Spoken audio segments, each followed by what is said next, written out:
Now, special content areas are important to take care of when you're writing the paper. Microarray data and other large data sets, RNA-seq, GWAS studies.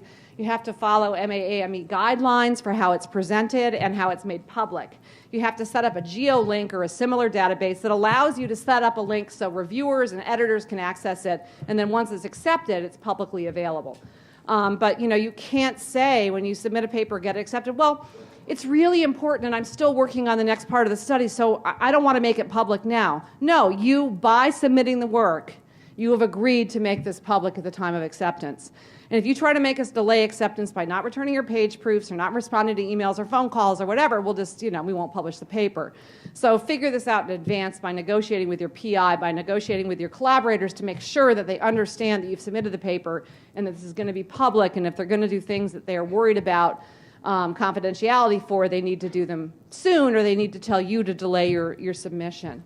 Microscopy, you need to include the required information on data acquisition, and you have to follow what are called the CONSORT guidelines, at least for phase 3 trials when you're presenting clinical results. They're very helpful. Their website can show you, they're the things you always see at the beginning of clinical trials, showing how many patients were screened, how many patients signed consent, how many patients went through each series of steps in the protocol. And remember to specify your IRB or ethics committee approval and the date of entry of the first patient on the trial and the last time for follow-up. Your figures and tables should be self-explanatory. I've already said plan the figures based on the way they're going to look in the final publication. Think about planning them based on the likely size on the final journal page or on the final computer screen. So again, don't make too many small panels. And generate your figures and tables first, not last, because your text should reflect how you're going to present the data in a logical way that's based on how you did the experiments. And if you have to keep looking back and forth between 3 different figures that are out of order when you explain them in the text, it can be very confusing.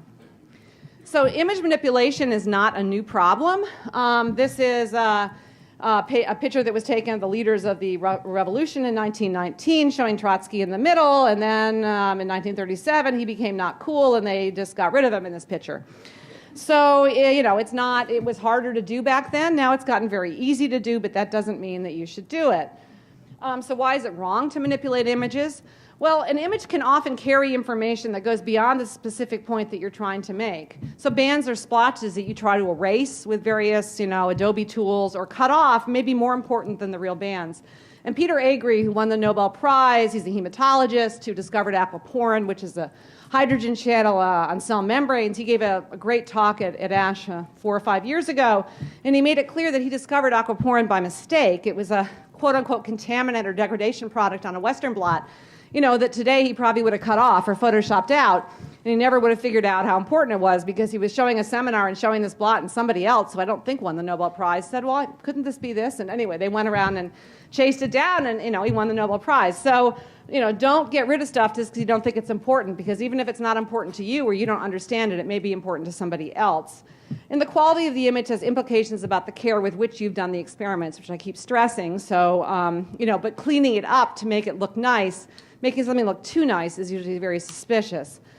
And, a gel that has all these splices, and when we do our software for image manipulation detection, if you start finding things that looks like somebody has tried to manipulate the data or erase things, that's immediately going to get you your paper rejected and potentially reported to your institutional scientific conduct body. So, don't do it.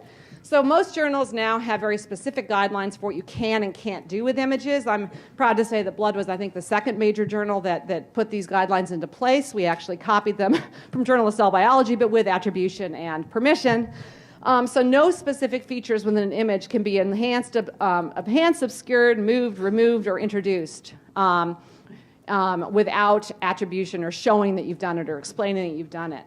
If you do group images from different parts of a gel or different images from microscopy, you need to show that you did that by putting dividing lines or by boxing the cells and by explaining in the figure legend what you did. If you adjust brightness or contrast or make any other adjustments, you need to apply it to the entire image. Now, it's reasonable to adjust contrast if something is just bleeding out the entire figure and you can't see stuff you want to show. On the other hand, it's not reasonable to turn it down so that contaminating band in your water control goes away. That's the kind of adjustment that would be considered not ethical, but on the other hand, that kind of thing is actually impossible to detect. making nonlinear adjustments to your images for microscopy, and deliberately misrepresenting your data will result in revocation of acceptance and reporting to your institutional and your funding bodies. So at Blood, we actually scan all gels and photomicrographs and accepted papers before they move into actual pre-publication and the official acceptance process. And the objectives are to educate authors, to ensure accuracy of the information, transparency, and integrity.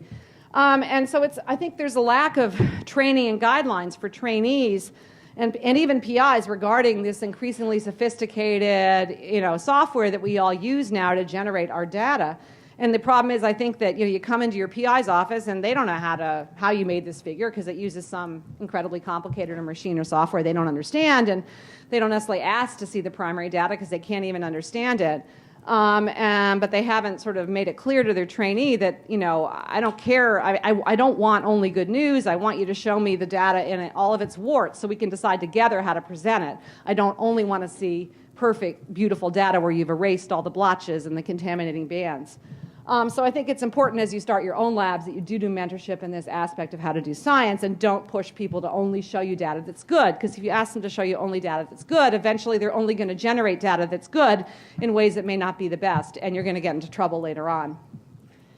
The detection process, we just use a standard set of digital screening techniques that were actually originally developed by a guy at Dartmouth who was using it to look for art fraud and to determine if somebody was plagiarizing a Van Gogh or pretending something was a Renoir when it was painted down the street.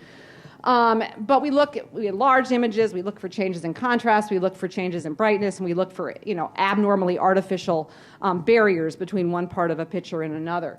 If the scan fails, we contact the author for explanation. We usually ask to see the primary data, and then it goes ahead to the editor for an evaluation and decision on what to do with the paper. Most of the time, it's education. People just don't realize, even though we say it 5 different ways, that they can't splice bands out.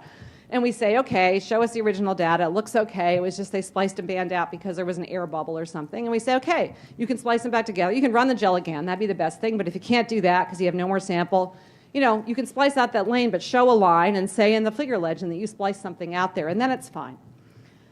And this just shows a typical lane splicing example where this was pretty obvious because they didn't even line it up very well. But, and this is what the scan showed. And, it was patient samples. They couldn't get more of them. So we just had them put the lines in and it was okay. And here's a photomicrograph. We could see here that they just thought it would be nice to have 3 instead of 2 cells, and they just dropped a cell down from somewhere else in the image. Again, it was all from the same experiment. It was all even from the same slide. They could show that to us, but that wasn't okay. So we just asked them here to separate them and show a box if they wanted to show 3 cells. They couldn't just drop it down in the middle.